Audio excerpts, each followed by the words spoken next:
the first topic I want to talk about is that, for kids you didn't know, the Democrats launched their new slogan on Monday. Although it leaked a little early from Jeff Stein. Is it for kids you didn't know?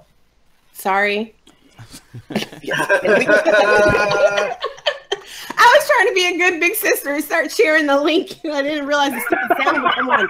Damn you, Facebook. It's fine. Anyway, the slogan leaked early, as reported by Jeff Stein from Vox on Twitter, and initially it was reported as better skills, better jobs, better wages. Eventually, he rescinded that initial tweet and said that he didn't have the full slogan down. The full slogan is a better deal, better skills, better jobs, better wages. So, initially, first thing I thought was, okay, the Democratic Party has completed their, inevitable transition into DeVry University. Right, we saw the Ossoff ad that was essentially an ITT Tech ad, and this is essentially a slogan for an online university where you can learn how to, be an IT professional. Like the Democratic. Everybody learned to code. Everybody learned to code. Everyone learned to code. Yeah, so I know what I think about it, but I want to get some initial thoughts from the panel. So, Richard, let's start with you, Richard. What did you think about this slogan? What jumps out at you? I mean, it reminded me a little bit of the Daft Punk and Kanye-inspired songs, Better, Stronger, Faster, that's what I initially thought. And then I was also thinking about, what does better mean to the Democratic Party? And what I came to was better means better than Donald Trump and possibly the Republican Party. So when they say better than, they're just suggesting better than whatever Republicans are going to offer, and it doesn't mean better than what we have now or better than what we had in the past or actually better, just better than whatever the Republicans are going to try and propose, which at some point may be, internment camps at this point, the way that the Republican Party's heading. But go ahead. Better trucks to take you to the camps, right? Air conditioned, black drivers, air conditioned trucks, like hybrids, like hybrids, driverless trucks. Better for the environment, less likely to crash. So John, what do you think of the new slogan? I thought it was just a steaming pile of shit. It gets to the whole thing. Did you really? Yeah. Tell us how you really feel, though. Really? That's a surprise. Yeah, it gets to the whole thing we were talking about their entire message is centered around the individual rather than about collective power or collective moving towards something else. Like, we're going to get better skills. That's all about the individual. That's not a matter of, we're going to get better skills for American society. No, we're going to get better skills for an individual so that they can pull themselves up by their bootstraps to affect the material conditions, rather than we're going to fight to make sure that everyone has better material conditions inside the U.S. That's not what they're about. That's not what they're ever going to be about. Right now, there's a Republican who's putting forth a single-payer bill that matches Conyers' bill from the House into the Senate to try and make Democrats vote against it. And I know for a fact, probably the majority of them are going to vote against it. They don't care. Well, they have no plan, and they're going to continue on as they always have. And this is just a similar thing, just new rhetoric. Well, it's a single payer amendment. If I'm not mistaken, it's by Senator, I want to say Stain or Stain. Stain, I think, yeah. Right, which is a pretty on point name for a Republican senator. And in a lot of ways, that particular amendment, I understand it. It is a trap. It's for people, I know David Sorota's tweeting about it. The idea that I'm kind of maybe more agreeable to the idea that you wouldn't sign on to the amendment for a bill that doesn't actually exist, right? It's an amendment for a bill that does not actually functionally exist. And so in some ways it's a trap. In some ways it's a trap. Yeah, but it's a trap they fell for. There is no way. There is no way to actually not fall for that trap. Because if you vote for it, you're voting for something that you don't know what it's actually attached to. Mm-hmm. And if you don't vote for it, you come across as Democrats are not voting for single payer, right? That's not that. Now, when you look at that over the course of the legislative history of single payer, it paints a starker picture, because we do know that. So back, I want to say in 2010, there was going to be a vote in the House on single payer. John Conyers single payer bill that was sponsored by Kucinich and Conyers, that was pulled because they didn't want Democrats to have to embarrass themselves by not voting for single payer. So there is a history of Democrats not voting for single payer, or sort of weakening the argument or legislative process around single payer to avoid compromising the appearances that their party actually wants that. So like this does have that history, and so to pretend like it's only a trap and not something the Democratic Party is having troubles gripping, has had troubles engaging with historically is disingenuous. But I still want to keep with the first impression. So Anoa, first impressions of the new slogan. Will you go to Democrat University? Will you take online classes with them? And you better have tuition because they ain't playing about that. Didn't you all hear? You don't know? You don't already know? I'm like one of the deans of Democratic University, apparently. You know what I'm saying? I work for Hillary Clinton. I was at the DNC last year in Philly, I was. Wheeling and dealing behind the scenes. No, I was there. I found this out on Twitter yesterday. Apparently, I was at the DNC in Philly. John, didn't you guys see me? I was there. I was making deals. I was working for Bernie to get with Hillary. The funny thing is, like, of the people on this panel, like, you're like one of the only people who wasn't in Philly. I was in Philly. I was supposed to be in Philly for that weekend. I was supposed to be with you guys in Philly that weekend and got sick. But no, seriously. So what do I think? Oh, I think it's a flaming pile of dung. I mean, people. Well, okay, good. Because I'm trying to. It's a bucket of warmed up spunk. It's fine. Actually, I do. But no, seriously, right? It's like this is really the bet. You guys should have stuck with it. At least we're not the other guys one, right? Like, because this one's like this long, is way better than that. No, this is it's incoherent babble. I don't even understand what the hell it's supposed to mean. I still don't know what they stand for. I'm still trying to figure this all out. I mean, we'll get into. I know there are other stuff you want to talk about too, but like it's really questionable and suspect, and they're trying to fix this without actually fixing it, and it's really sad. It's like putting duct tape on a hole in the wall. Like it's just bad. It's just really bad. Okay, so I mean, I do definitely want to engage with the slogan first, right? Because there is an underlying set of platform positions that that goes with this, right? Like we know what the better deal is in their own words. It's raising the minimum wage. It's job training as funded by sort of what would you call it? Tax credits to employers, to small business owners. Like that's their solution, of course, going to the private market. It's some sort of vague language about negotiating for drug prices, and it's actually a relatively decent, some people would call it a relatively decent proposal for breaking up monopolies and preventing monopoly mergers. Now, it doesn't go far enough. That's not for me to say. People like David Dayen thinks it's a good, step forward in the right direction, and it definitely harkens back to this New Deal, which is what they're trying to harken back to, that sort of FDR New Deal kind of language, right? So, like the monopoly aspect of this better deal, which is not being emphasized. Which I would say is like really the most important part of the better deal, and I'll get back to the slogan in a second. It's really the core of it. It is showing that they're like to me. It says, okay, well, at least kind of rhetorically, they're willing to take on one of the biggest problems with the I guess the culture of companies in America, right? We have Amazon who's eating up companies. We have Facebook eating up companies. We have Google eating up companies. Like paying better attention to that is important. That being said, forgetting that for a second, the slogan itself is it's a warm the bucket of spunk, as I said. And the problem is that like there are things to remove from it to make it better. Like first, get rid of deal. Like I think it's time for the Democratic Party. I said this before. It's time for the Democratic Party to move away from the language of deals.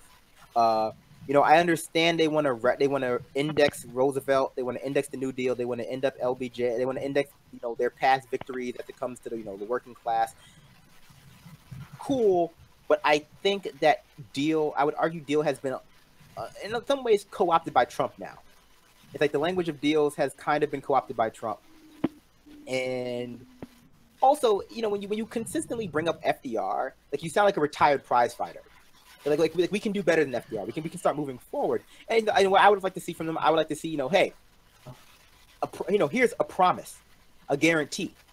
Get rid of all the language. Like, listen, fuckboy, if you vote for the Democrats, you won't go broke if you get cancer. Like, vote Democrat. Like that, like that's a better slogan. But like, and I think John hit the nail on the head right there. It's that first part, right? It's the better skills part. It's like that part speaks to me. Refusal to accept the realities that unemployment and underemployment are not a personal, intellectual, or skill deficit on the part of citizens. It's a ethical and structural failure. It's a systemic issue. It's like, it's not that people don't have the proper skills, whatever those proper skills be, are, which, let's be honest, it's coding. It's always coding. Like, it's always code for coding, which is an awful sentence. And the fact that they couldn't just put out a slogan that said, hey, a better deal, better jobs, better wages, is very telling of where their mentality is at, which is that, like, people have to take a personal responsibility for learning the skills that make them marketable. And frankly, again, I'll end it here, is from my perspective. I would like the Democrats to move away from this mentality of, we're going to make things more accessible, we're going to make things more affordable, we're going to make people more marketable. Like that sort of neoliberal means testing, tax credit. No, we're going to help you pay for healthcare, and move towards the language of, hey, this is a jobs guarantee. We're going to guarantee you a job. We're going to raise the bottom floor. For the glass ceiling is great. We got to have a female president. We got to have black people in boardroom. That's perfectly interesting and fine. But before that, we have to raise the bottom floor. We have to move away from equality of opportunity and move towards equality of outcome. Anyone want to comment on that, or are we gonna? No, I'm good. That's pretty good.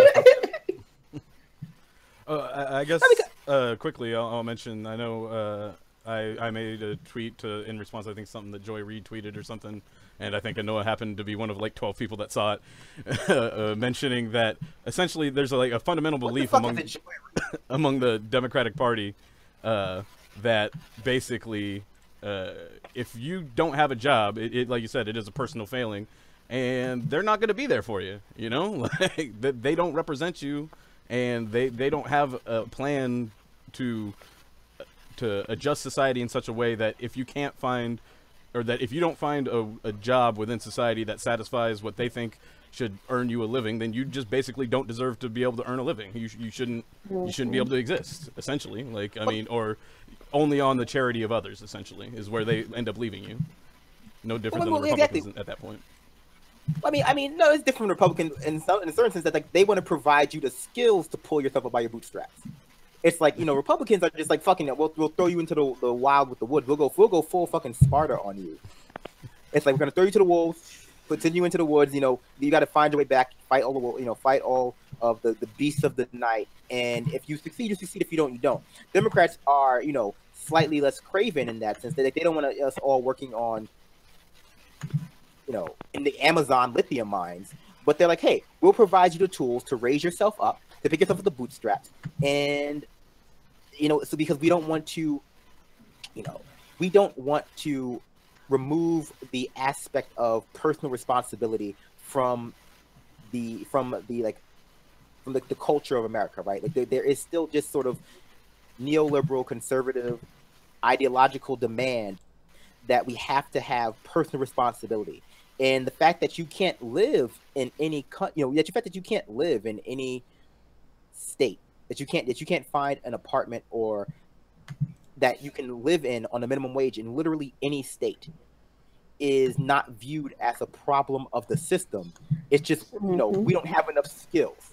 And I don't understand how you could have a problem so ubiquitous. Like, literally, like, there is barely any places in America, 99.9% of counties in America, you cannot afford to live on the minimum wage by yourself, really, or much less feed a family.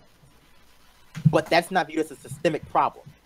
It's viewed as an individual, like, it's viewed that, like, what, everyone in America who has an individual or intellectual failing.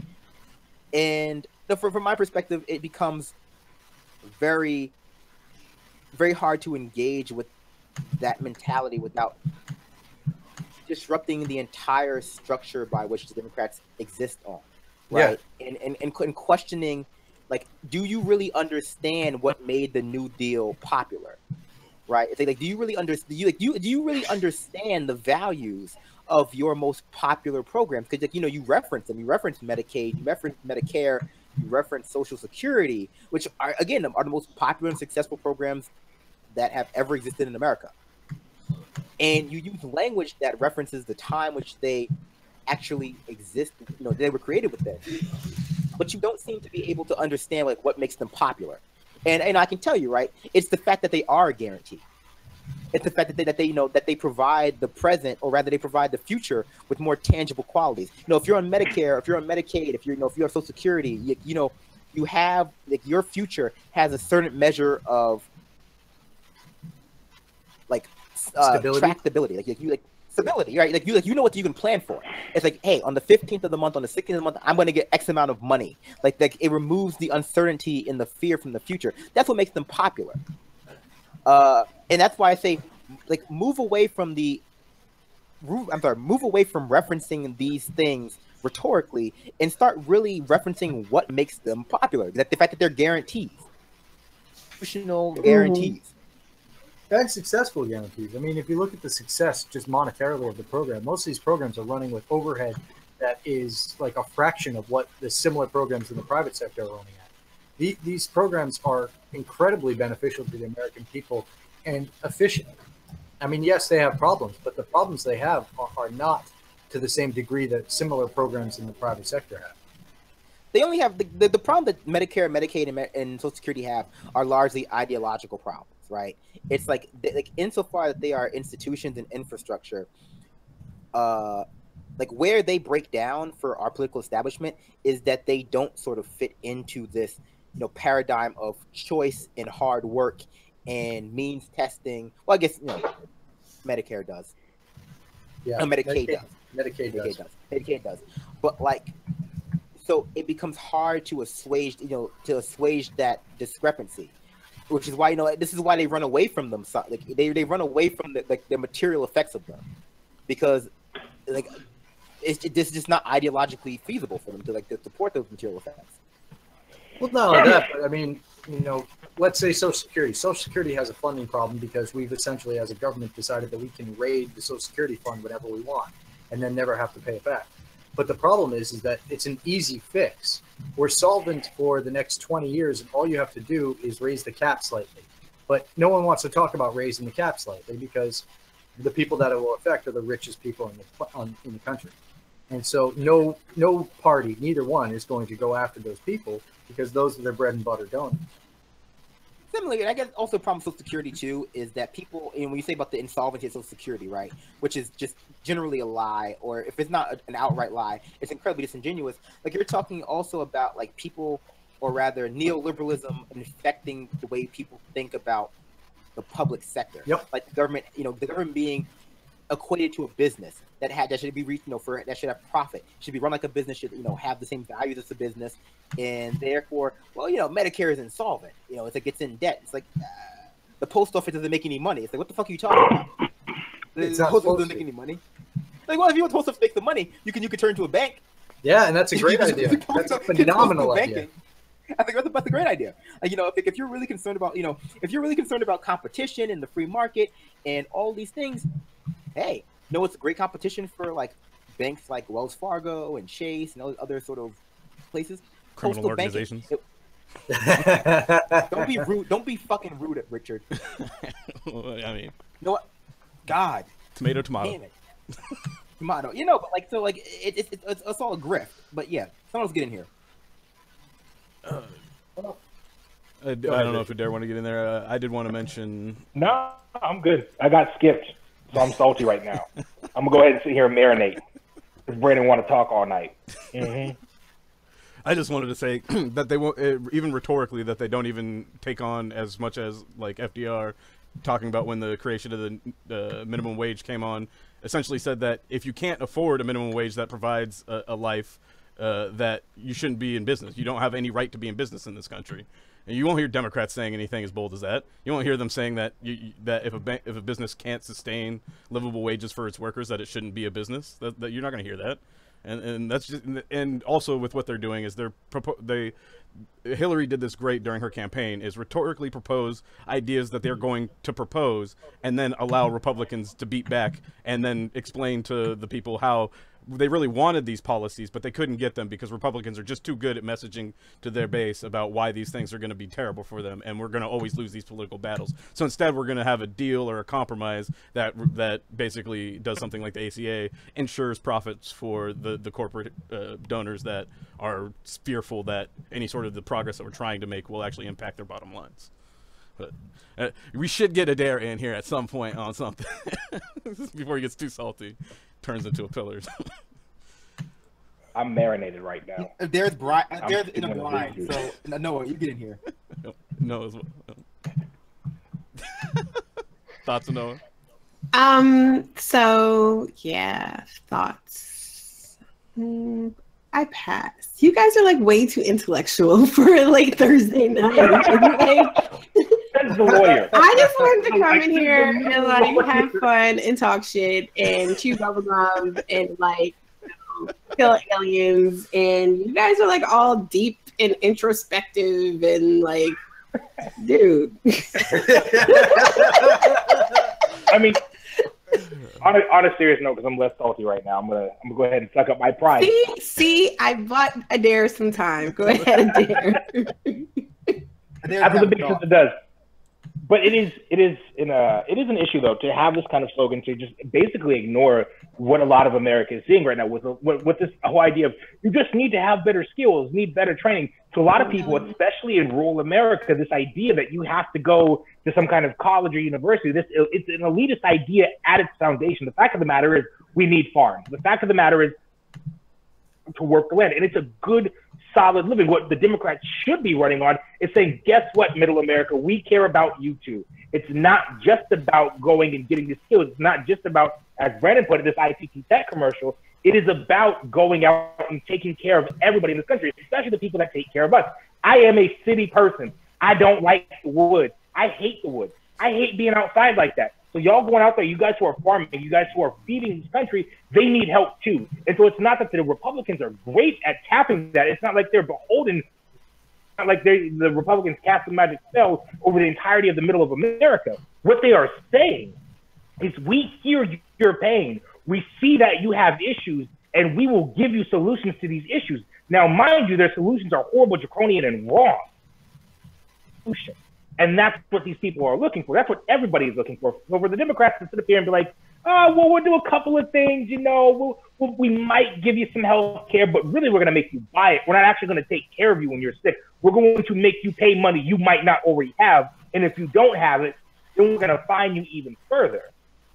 Continue down this road of just blatant destruction. They're handing the country, they're handing political power to people that are saying, I hear you, and here's my solution, because the other guys aren't doing shit. And that's what it breaks down to.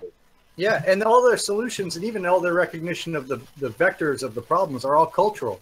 They're not material conditions. Like you said, it's a matter of like, oh, you know why your small farm can't survive? It's because, you know, the guy down the street is importing illegal aliens to work the fields. Not, there are 16 farming companies in the country that own the majority of all the farms, and they're the ones who are running you out of business by undercutting. Yeah, I was gonna say that's a missed opportunity right there, not the picking cotton part, but like they're going after telecoms, one of the few groups in this country that has a lower approval than Congress sometimes anyway. But they didn't. They could have went after, you know, like farms and say, hey, we're going to break up big agribusiness, like and bring back those small farms. That's a way to get to the rural communities that you're trying to get to without having to be more bigoted or more racist or appealing to those. And not only that, but we're talking people who are, let's say, people who don't have a college degree. You know, you guys know what I did. I managed large scale construction projects. You look around everywhere you fucking drive. Look at the state of our infrastructure. Look at the state of our roads. Look at the state of our bridges. Look at what's happening in Flint. Do you know how many jobs you can create with a new WPA where you go and you actually invest in our infrastructure using public bonds? I mean, holy shit, that's putting half the workforce that's out of work to work right now in low skills but hard and necessary work. You could do that overnight. Absolutely. And see, the thing is, go ahead. John, I mean, but I just piggyback on what John just said. I mean, that's absolutely correct in terms of investment in infrastructure. And I mean, one, because it's absolutely needed, right? Our bridges, our roads. I mean, it's massive. We need a huge investment. But then, like John said, I mean, you instantly put people to work. You skilled, when we look at, I mean, skilled labor is few and far between in some areas, just depends upon where you are and what you're doing. But I really do. I mean, I absolutely agree that we actually have to be willing to, and we, as in those with the purse strings, have to really actually be willing to engage in, you know, spending in a way that's going to not only invest in our communities and in upgrading our infrastructure, but it has that dual impact, just like John pointed out. I also think that, you know, when we're thinking about this whole thing, because it just reminds me of even, you know, the proposal coming out of Chicago in terms of by 2020 having high school graduates must have, you know, something, job, army, military, something lined up, you know, or college. And this type of thing, if you're really going to start making those types of demands on people without giving them opportunities to go to, or actually making sure people have the better skills, right? I mean, it's really easy to say people need to improve their skills. You need to do this, you need to do that. But without the actual investment in programs or training or something to actually give those, you know, opportunities to people. And we're talking about like labor jobs. Some of that stuff is things that the training, the additional work and learning that you do. Like I look at, you know, my partner, he's been an iron worker for like 10 or 12 years now. So much, I mean, of course, is the initial apprenticeship period, but so much of what he learns, he either learns, you know, in the course of actually doing his job on the job, or there's additional, you know, tests and other things that are built into the process of what they do. So there's a lot that we actually can do to not only lift people up, right, but actually help, you know, improve and better, you know, our cities and communities, whether we're talking about rural or urban. I mean, and this gives folks an alternative, especially when we look at communities like you know, you guys know I talk a lot about what my folks in West Virginia, we look about bringing people up out of the coal mines or out of other, you know, dangerous jobs and conditions. There are a lot of other opportunities that people could be transitioned into, or there's some vocational support folks can go into if that investment and if that value is actually placed on those people or those communities in that way. So, I mean, John, I thought that was a really great point to bring up. And the thing is that no private company is going to go, hey, you know what, I'm going to invest in West Virginia and start a construction company to do infrastructure unless we have the public investment in doing that, which means taxation. Right. Because otherwise you're not going to create someone who's going to say, you know what, we need more roads out in West Virginia. Yeah, incentivize it. Yeah, exactly. So the only way to do that, and by the way, this will create a lot of medium to small size businesses that work these types of jobs and to bid on these types of jobs. And, you know, the fact that nobody's even talking about it other than Trump, and Trump wants to fund it by giving all of the corporations that have been stashing money overseas a tax break. It's like, hold up now. Why is it that this isn't part of your platform? Why is it that this isn't something that you're talking about? Nope. No, it's just. It's not even that, but like so. What's that, granted? That's the thing, though, is when we talk about these cities, when we talk about especially Middle America, and especially about these Rust Belt areas, these areas that were hit hardest when manufacturing jobs left the United States, they all point to the Pittsburgh model, right? They point to the model where, well, guess what? Pittsburgh became a center of banking, became a center of technology, became these other things. It evolved into the quote unquote 21st century without realizing that not every city can be this brand new technological hub, especially in Middle America. We have to meet folks where they're at, not just with what they have, but culturally. We have to go into these places with a cultural sensitivity that, especially those of us that are on the coast, we don't necessarily have. I for damn sure, as somebody from Seattle, Washington, do not understand what it's like to grow up in rural-ass Kentucky. I don't have that. What I have to do is to go in and listen to these and do what John and Noah said. Create these jobs and try to bring people out of the coal mines. Coal, I know for a fact, is one of those things. It is a cultural thing. It is something people that in a lot of these areas, that is what they have. That is what they believe in. They are like, I have coal. That is it. That is all I know. Because that's all anybody in these regions have been saying, because that's all corporations was that coal. But if we go into these places, if we go in and say, guess what? We can put you to work making windmills. We can build factories where we're producing the products for green energy. We can put these people back to work. We can build roads. We can build bridges. We can do these things. It's not impossible. And like Noah said, especially in things like trade schools, it's such an important thing to do. so many people that I've talked to are like, I don't feel I can do college, but man, I really love cars and I would love to work on cars for the rest of my life. Why don't we train more mechanics? Why don't we train more electricians? Why don't we train more plumbers? Why don't we train these people? The simple answer is it's not profitable. Well, I mean, it's the only ethical thing for us to do. Well, I mean, so I agree with a lot of what you said there, and I think coal is a good example of like of a job that, you know, it's not only about economics. It's become a cultural thing. You know, like coal and coal mining is very tied into like masculinity and other aspects of like West Virginian like life. But like these things, you know, another good topic is like rural broadband, right? It's like why are we not like making internet fast and accessible in rural areas? And you know, you bring up rural broadband and like your everyday average liberal thinker, and this is why I come to grip with the fact that the people who Democratic Party claims to represent, they don't actually seem to like very much. they don't seem to have a very high opinion of them because like they won't care about rural broadband. It's like you know, and that was the point that, you know, Maddie Iglesias made out of Vox, right? Like do you think rural broadband is actually an issue that people in you know these states would vote for? It's like, yes. You can't even stream Netflix. It's like these are red box. These are red box states. Like, well, no, that's very real. Well, just I want to throw in one fact before you guys continue. But I want to go back to one thing. Wait, John was going to say something. I just want to say U.S. connection speeds rank 17th in the world. We have one of the richest country in the world. And if you're up in Holler, it's probably even worse than that. Exactly. Because I've had we've had several different people with completely different, you know, internet providers and or cell phone providers, and nobody will have service. I mean, it's really bad. One thing I want to back up, just say something you said about just real quick about coal mine. I want to make something, you know, when you said something about side of masculinity, stuff like that. Part of it is a lot of people, if they had other options, they would really rather do something else. Don't nobody in their right damn mind like going down there. Nobody in their mind likes doing that work. There's actually a lot of dirty jobs out there in the country that nobody likes to do them. And you know, people say, well, you know, somebody has to do the jobs, blah, blah, blah. But if we really actually start investing in people, right, and through investing in these different industries, building out, you know, different opportunities economically and structurally, that then itself creates jobs, whether they're small jobs. I really like that point John made as well about, you know, creating more opportunities for small business owners. I mean, small business owners, whether a lot of people like to acknowledge it or not, really do make the world go around. And we need to, you know, be cognizant of that, right? Because I know you didn't mean it that way, but I do know folks get real sensitive about how they're characterized, particularly when they come from a coal mining background, only because for a lot of people, they really are doing the only thing they know how to do. And the only thing that's I know you didn't mean it that way. I just wanted to clarify.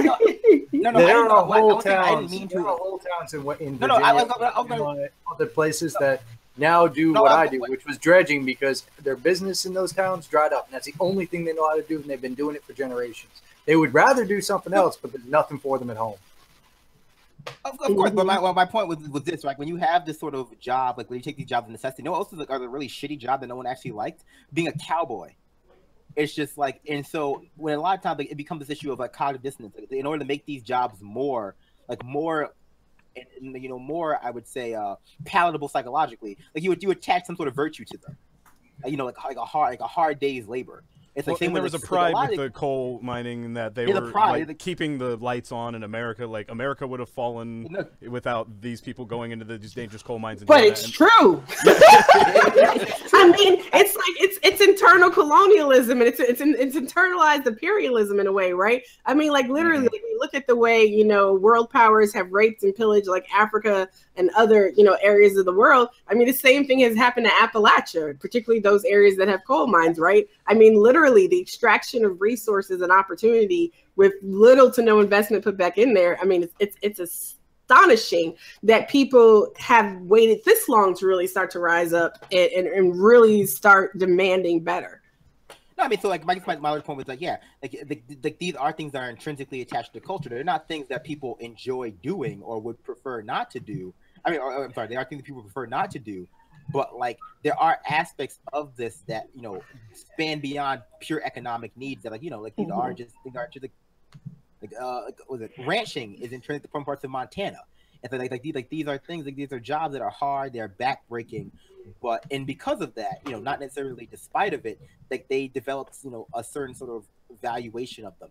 And it's in the same way, you have anytime desperation exists within a segment of population, it creates a culture of like either necessity, like they contend with it psychologically. But I guess I was going to say the transition to the idea of like when we talk about better skills, it's not as vague as people think it is, because like ultimately we know the Democrats worship the tech sector, right? That's their thing, right? That's why you have the WTF Democrats that are trying to run the drummer from fucking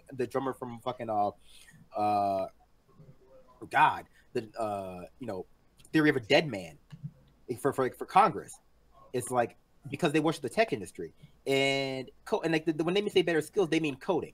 And coding is going to save the world. And I know people have commented that like if everyone coded, the price is going to go down. And, it's going to have coders working for basically less than minimum wage. And so I brought up the whole coal mining as like a social signifier, like something symbolic socially, because coding is that too, right? But for the Democrats, it's a signifier of urban cosmopolitanism. Like it's the job of the urbanite, of the urban center of the urban center of them.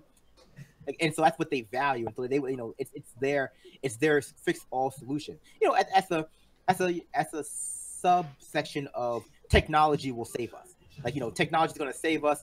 Police cameras are going to save us. There's no societal issue that can't be fixed by some sort of weird high tech savvy solution. Whether it be from everything from police brutality to car crashes can be solved by some sort of widget, by a $400 juicer. So see, no, I fully admit that I am and for those of you who don't know, most of our fans do, I'm a physicist. I love tech. I love everything about tech. I love the idea of building things and getting better and using technology to make human life. It's a tool. But with that, we have to take into account things like job displacement. We have to start talking about things like a UBI, a universal basic income. That's something that I personally, ideal situation, we pass the UBI and we start doing the things that we talked about here because people still want to work. We pass that UBI. People get paid. That's one way to help stop people from having to take on dangerous and dirty jobs. Secondarily to that, we start building an infrastructure. We start investing in middle America. We start saying, you know what, it's no longer flyover country, because that's kind of what it's become. It's become this idea that, well, let's not invest in it because people from the cities people from New York aren't driving to Seattle or LA anymore.